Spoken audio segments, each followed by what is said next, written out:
guys, how's it going? Ghostly Rich here today, and today we're going to be finishing up a lot on the Corvette. So, as you can see, I've already stripped off this loom because I want to switch to this loom. I'm actually going to strip this one back too, and I might even strip this one back, even though that one's kind of more hidden. It's not a big deal. The reason why is I need to extend this one, and really it's going to look weird if I have this loom doing everything and then all of a sudden I have this random loom in here. So I think I'm just going to cut all this loom back and I'm going to switch it all to this same loom. The new filters just fit. I ended up having to go to the hardware store for a sec, and they had 2 Edelbrock filters in stock. So grab them and look at that fitment. That's crazy. I picked up one more, as you can see, Edelbrock mini filter. This right here is going to be the filter for the dry sump. I needed this on here so we can navigate it around the fuse box, and that way I can choose its final orientation in the end. It can't be attached directly to the dry sump tank because there's just not enough room in that area. So as you can see, I originally had this on a push lock piece to AND 6. All it is, I took that AND 6 piece off. If you had to know, that's probably, I don't know, what, 6 inches? Anyways, push lock has an AND 6 push lock fitting, as well as the factory push lock fitting pressed in. You will not be able to pull that out after you squeeze it in. It's awesome. I'm going to go ahead and attach that filter onto the AND 6 end here because, again, I'll be able to lube that up a little bit, and I should be able to basically squeeze that onto the tip and then actually thread it in, and then just for good measure, we'll tighten the clamp on it. I can't believe that worked. I was actually able to thread it in. So I held it with the Allen wrench and then held this with my other hand, and it actually threaded in really tight. So now, just for good measure, I'll tighten that clamp on in. I can guarantee you that's not going anywhere. I tucked it in there after tying that clamp on, and then I just set it on here, and now it can just breathe from in there. What's good about that, it'll breathe air from down and in here and stay away from the heat. So now I don't have to worry about the filter melting or anything like that, and really it's not going to do anything. It's just going to, the actual pressure of this hose kind of keeps it pressed up against the body, this foam piece back here, so it's not going to chafe, it's not going to get a hole in it, and now our dry sump has a breather. Again, I did this once, and I'm going to let you know, make sure you do not attach this line. You might think, oh, instead of this filter, I'm just going to attach it to the intake manifold. What will happen if you do that is it'll actually send vacuum into your dry sump tank and will pressurize it. What's the problem with that? You don't want to blow out your crankcase seals or anything like that from pressurizing your dry sump tank, pressurizing all the oil in here. Don't do it. It just simply needs a breather. What I did, and again, you might, to get it out, have to flip open the cabin air filter door, but I squeezed in right here, right where the lines are, and it's biggest, that filter. Now that can go into the fender well, like so. Then we just put this on the nipple and press. Ta-da! It now has a fresh air breathing right here from down there, and we're good to go. And I think that is probably best case scenario. Like, now it's not in the engine bay, and it's not going to be one more issue to the heat. Now that we've gone ahead and done that, we can jump back onto this wiring. I just, like I said, I picked up a few filters and I was excited to install them. One last thing that I did for my catch can here, I popped my fingers through both sides of the foam, and then I sunk them through here, so that way now I've got somewhere to hold these lines when I put the fender back on. I also pulled these out of this spot because when we put the fender on, this spot exists on the fender, and I want to be able to drop it in there. Well, if we play connect the dots, just make sure, go through your wires one last time before sealing up and making sure every single wire actually matches the color. Because if you mess this up and it sends power or ground to the wrong thing, you could mess up your ECU, you can mess up the sensor. Not a good idea. As you can see, mine are all matching. Now I can undo that clamp, shoot my loom up here, and we'll go ahead and seal it with some heat shrink. As you can see, I heat shrank it, whatever you want to say, right to the heat cover, aka loom. It's like expandable loom, so you can, yeah, either way. Expandable loom to the heat shrink, heated it up, sunk this in, and that is how it's gonna look. Again, we're gonna be putting a big heat cover over this anyway. I just haven't decided yet if I'm doing silver or black. I put the contrast up here so I could see the difference, and I really think I'm gonna end up doing black. DEI makes one, or is it DIE? DEI? I don't know. Either ways, might go for that one. Would look pretty good. I also, for the heck of it, just threw a V-band on here just to see how it sits, and to tell you the truth, the distancing is looking right. I was just looking at it, and we've got that little bit of gap here. I think I'm gonna end up making some small heat shield right here, or putting an alternator shield of some sort there, because we definitely need to protect that connector, which is starting to look good there. For the ground that was right here, just move that ground to right here. I've tucked in the other one for right now. My plan is I have to open this up anyway. I'm gonna open this back up. I'm gonna actually open the loom, and we'll see where this goes. If I can actually trace it back down to here, we'll cut it open and we'll put it right here, and then tie that on, and then crisis averted there. If it goes down this way, we'll figure it out. Just lifted the fender back into place. As you can see, you just gotta make sure the hook goes on there. These sit on top. This sits right there, and then you can kind of tuck in the fender well, and then just make sure your fender slips in between there. Try to hold if you have a side skirt like so, make sure you hold it away as you slide it in. And just, yeah, from here, this is the fun part. You'll see your lines here. You get to line them up, kind of like sync it up here, but you also want to make it still line up with the door.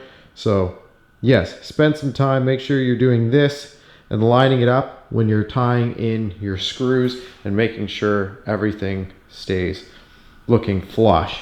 If not, things won't sink in and look proper. You basically just, I usually like to start on the bottom panel, which is throw those bottom screws in, so that way this lines up perfectly with the door. And then from there, come up here, you can kind of lift this out and then put in your screws and go around. Just so I don't forget to say it, I threw on some blue Loctite. This is the starter shield. I've literally just cinched it up with a small ratchet. Do not go ham on them. You will break the bolts off. So again, if you really need some blue Loctite and maybe 105 inch-pounds, if you really needed something, but I would literally just use a small ratchet and tighten them up. These are your dry sump lines. If you've never changed this gasket and you've got any sort of mileage on your car, make sure you switch out the gaskets on here. They do wear out quite a bit, and you will end up just having a leak. So if you have a dry sump system like I do, make sure you replace the two little rubber gaskets on here. For me, I replaced them less than 2,000 kilometers ago. I inspected mine. They look literally brand new. There's no chips, but I still will tell you, if you've got any sort of years on those gaskets, you're gonna want to swap them. Remember, is if you have these clean flow rags, for example with Torx, if your magnet isn't holding up and the screws keep dropping, take a piece of a clean flow rag, put it like this, and then squish the screw onto it, and it will actually hold it super tight and not allow it to fall. Trust me, it works. It'll work great for, say, screws like down in here when you have to pop this up. If you look right there, you're gonna need to have something nice and strong holding so you can get in there while holding that up. Now that we've resunk that in there, I can put that plastic piece back in here. And again, what you're lining up when you're putting that screw in is how much the fender pulls out or goes in. And you'll be able to see that right here. It'll be nice and free flowing. You can feel it just by putting your hand across it. If you feel any sort of divot, you need to bring it out a little bit. If you feel that it's, yeah, you just want it smooth with your hand. One thing I decided to do is just put a piece of protection right here. And again, it's not even like it's gonna chafe. It's just to make sure it doesn't. Just because of every other theory you could think of. Now, some people will even say to me, to the next theory, that not putting a spacer in between here, these two lines will rub up against each other and will chafe through each other. So if you're worried about that too, you could technically put a spacer piece in here or wrap both lines separately. But again, to each their own. Just want to go through all probable causes. What I did is I quickly popped the fuse box out because I still want to play with these connectors. The reason why I'm flipping this upside down is I really want to press and ensure you are extremely careful. It is so easy to bend these pins, and if you bend these pins, you're going to cry. You're going to want to be gentle, and you're going to want to, like I said, when you're putting those connectors in, making sure you're going straight in, no angles whatsoever. It's really hard to do. I actually ended up pulling it out just because I wanted to check, and I'm glad I did. I seen one bent pin. I was able to straighten it up and keep it and get it completely straight again. You probably won't be able to even tell which pin it was, but like I said, it's one of those things where if you do bend them, no quick movements in any direction. I would use a pair of tweezers and be very, very careful. Out of all things with this entire setup, I'd say this is one of my least favorite, is the fuse box and trying to get everything moved for that. It's just, I know it has to be done, but it sucks. We're gonna go ahead and make that ground. That ground's gonna go right there, as you can see. It's too short. We got two small guys that need to go into one. So rather than undersizing the ground, we're gonna go a little bit bigger. We're gonna put 4 gauge onto these two. These are probably 10 gauge wires. So that way they both go to a nice solid ground. We can, of course, solder onto there, and we'll tuck it into the heat protector right here and come around. I'm sticking to black so that way it looks unison. The only thing I wish I had was a silver connector, but it's all right. This one will do just fine because we're going to see only about that much of it when I'm done, because I'll heat shrink afterwards. Again, you just strip it, slide on, hydraulic crimp, or you can tap it down with a hammer and a vise and then fill it full of solder and a torch. Well, there we go. All I did is I soldered it on and heat shrinked, brought it around, and it comes to right here and just gets bolted here. I also left an F-blank that later on, if I want to, I can put it down here.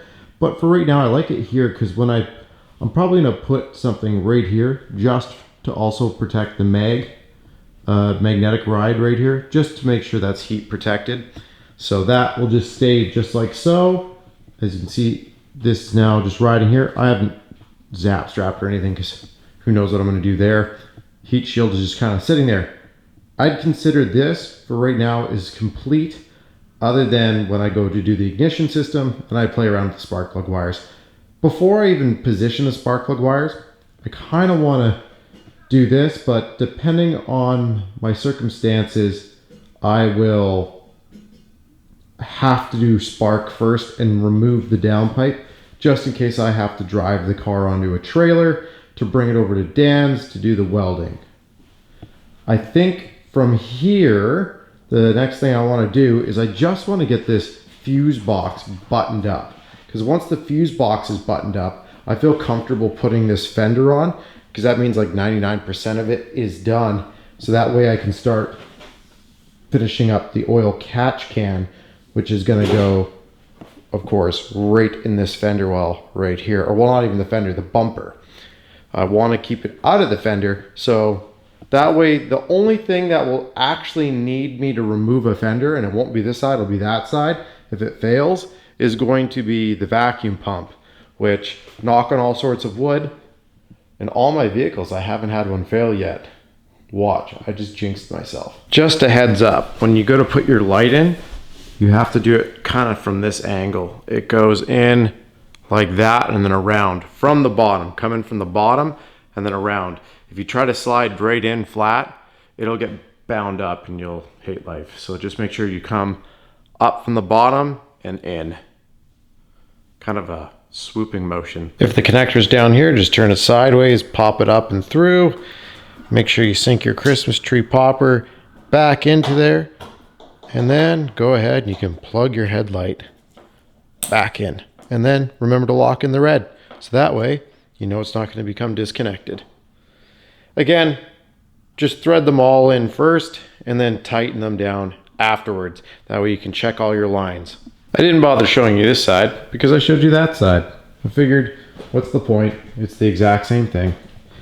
For going into here, what I suggest doing is before you put those bottom bolts in, flex the piece down right there, throw a piece of a rag, so that way, well, I can't do it now because I already put the screws in, but you'll flex this down, put the rag in there so it won't get scratched, line this with Kleenex flow rag, about 3 thick, the whole edge, and then you can stick your hand in through here, and with a light, you can get those 3 screws on there if you decide to do that bolt that's over there. Good luck.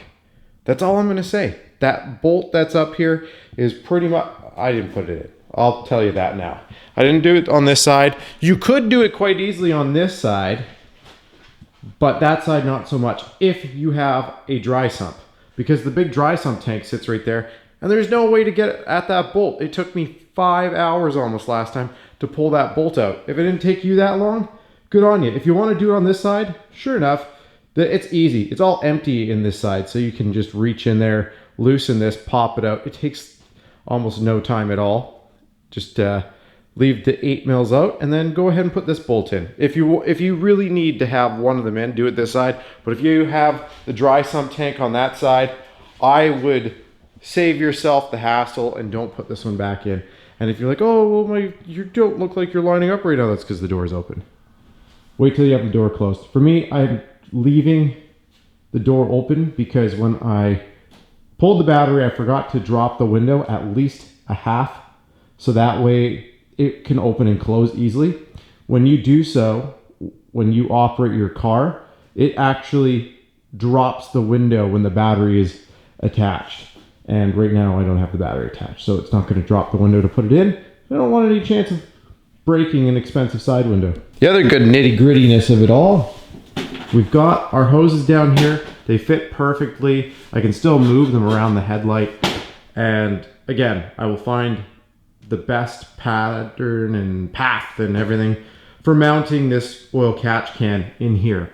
So that way I can still drain it. I can still access it if I pop the bumper off or the fender well. All right, so I've been building my new mount. As you can see, I had these spacers left over from when I built my oil cooler one. They're just energy suspension parts. They're just rubber bushings. But yeah, either way, as you can see, all I've done is I drilled a couple holes through. We have a bolt, a lock washer, a washer, the rubber isolator, and again, washer, nylock. There's no way that is coming down. Now right here, this is a 1/4-20 rough coarse thread, but I think I'm gonna just leave this one on for right now. I'll check it out. I can still access it through the fender well, except for like that. You don't want to do that way. But anyways, I'm gonna put the catch can in here, make my line so that way the catch can is going to sit right here in the fender well, and I can always access it when needed. I forgot to show that I put 2 structural washers in between here just to make sure this stayed the same gap.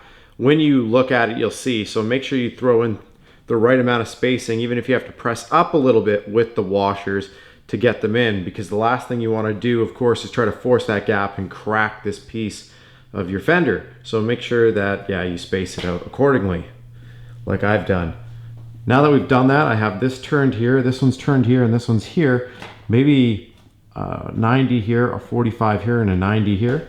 I'll go ahead and take a look. This one actually won't matter as much because this one's literally gonna come down, and basically, even if I did a 45, it's gonna come down here afterwards. I want it to still be in the same location, so that way if this ever overflows, it has a path to go through. You can either go right here, or I might even just tuck it in down over there. We'll see. Well, let's try something. If I had this big stiff tube and I went like this, and I slipped it in from the bottom. Let's get ourselves a bucket. I'm curious if I can open that. Now again, you'd have to break the valve loose with your fingers, which would be fine from down here. But let's see what would happen if I put a bucket under here and turn this hose now that I've broken the valve loose. Again, we've broken the valve loose. We'll try and turn this.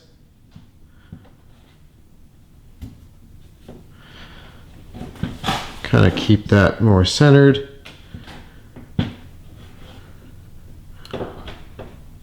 Just want to make sure it's squished up in there. Well, look at that.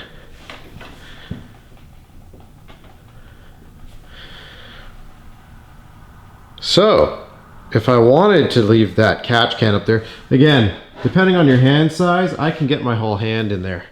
So I can still tighten the valve closed once it's done. Is it still going to make a mess? Yes. So you have two options. You can either A, relocate this down here using various parts, or B, leave it up there and basically use a straw when you're draining it.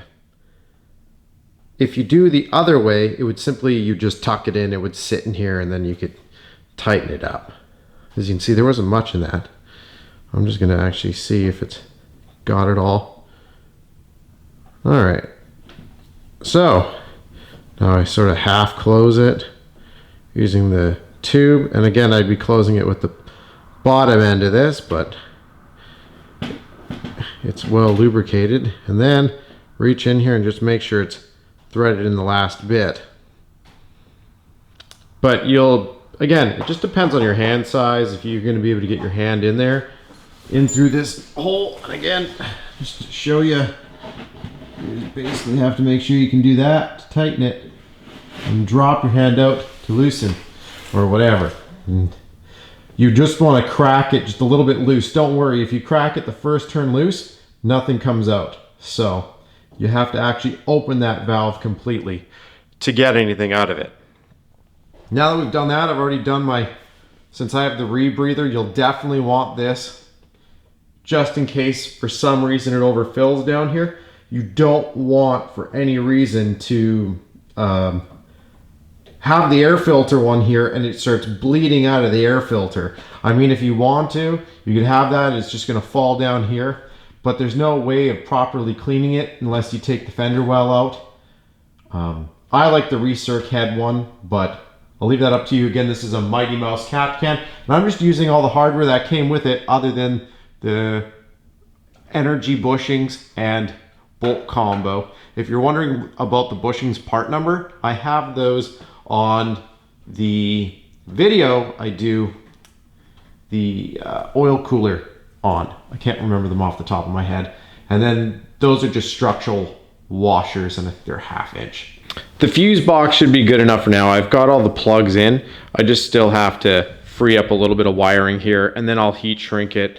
I think what I'm going to do is go down here. There's that little slip channel down there. I'll cut the 2 tie wraps that are on it, navigate that, because it's just the one connector that's holding it back. Once I have it completely done, I'll refasten it into that sleeve, but it also gives me some time to go ahead and wrap this all the way up to the front, because I'm gonna wrap this one wiring channel all the way to the front because of the heat of the turbo. We don't need any of that to melt, so on and so forth. I might even disconnect that, move it down lower. Haven't decided yet.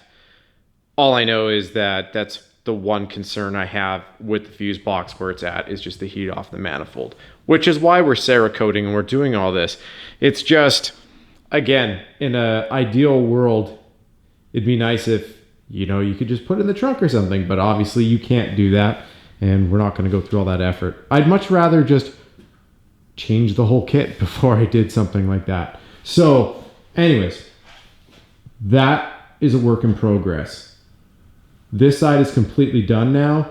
I am happy with having the oil catch can down here in the corner. I'm glad I got that sorted out. The last 2 things I have to do before this goes to get the hot side done, which is left for the cold side, is I'm still struggling with this one pipe. I'm gonna go through everything once again, just because I don't see how they were getting it to fit with the radiator fan in the way. But again, I'll take a look. I'm sure I'm gonna figure it out. Just have to play with it a little bit more, and then that'll be good. And then I can put that radiator hose back in. After we do that, I think oh yes, the bottom cooler. I originally was gonna pop this plastic cover off, flip it up, and then have it on the intercooler, but I'm really trying to avoid doing that because putting a really warm tranny cooler right onto the intercooler is kind of the last thing I want to do. I would really love to be able to keep it mounted in the same position, but for me to do that, I need to design something. I need to build something right here so this cooler can still go onto there. And that's why this is out. I've been spending a bunch of time here just seeing, like, can I cut this out? Can I build a mount for the back? The front will be held on by the front bumper. And then again, the back of it, if I can mount it to a brace or build a brace of some sort. Everyone might say, well, why don't you just cut it right here? Well, it's because this hangs lower than that section. So again, these are just a couple things that I'm still left working on. And yeah, I just wanted to give you guys an update on where I'm at. It's nice having the fenders on again and seeing everything the way it is. We are making progress. It's just, there's still progress to be made. Well guys, I'm very happy with the progress in this video. As you can see, all that's left to do is I was moving around a couple things with the cold side and it kind of popped out. What I want to do, of course, is I'm probably going to pop the turbo back out. I'm going to get that first pipe completely lined up and cinched down from throttle body all the way down, because that pipe will never come out again. And then I want to get the turbo piping settled completely, because once the cold side's done, really it's just, I have a couple small things to do with the ignition. I need to put those coil brackets in, mount them to the plate, which is being finished up right now. And now I'm thinking about building a plate to support between the two plastic skid plates here that I can mount that cooler to. As you can see, it's really flimsy plastic. I thought about trying to modify this, but it's so flimsy. If I'm gonna do this, I'm gonna build it out of some sort of plate and we'll have it mount along there, even if I build some sort of support off of there. I want everything to be structural. So that's the next thing. I'm gonna design that over the next week here. And other than that, it's just the hot side after that. And we're off to tuning. I'm so excited, we're so close. This is the hardest part, the last 10% of a build. Even, it's like moving. If you've ever moved before, which a lot of us have, it's that last little bit where you're like, oh, this is gonna be a little bit trip. And then there's another trip. And then there's another trip, because you're just finishing up all the knickknacks and you just never can actually guesstimate how much of those knickknacks need to be taken care of or how many trips that'll take up. Well, with this, it's as soon as you think you're at the end of the road, you're like, oh, and then there's this. Oh, and then there's this. And that's exactly how it goes. After I get the hot side done, I have to send everything to Cerakoting. Well, it's all in Cerakoting. I have to wrap everything. So it just eats up time. Anyways, guys, I hope you guys are enjoying the process. I can't thank you enough for throwing out your suggestions in the comment section. And of course, letting me know that you're enjoying this video build series. It's been a lot of fun, and I'll be excited yet sad in a way when it's complete. But really, when it comes to cars, it's never actually the end. There's always something else until the car, well, ends itself, and then you get a new one or you sell it. Anyways, thanks again for watching. Press like if you're enjoying, and subscribe for more.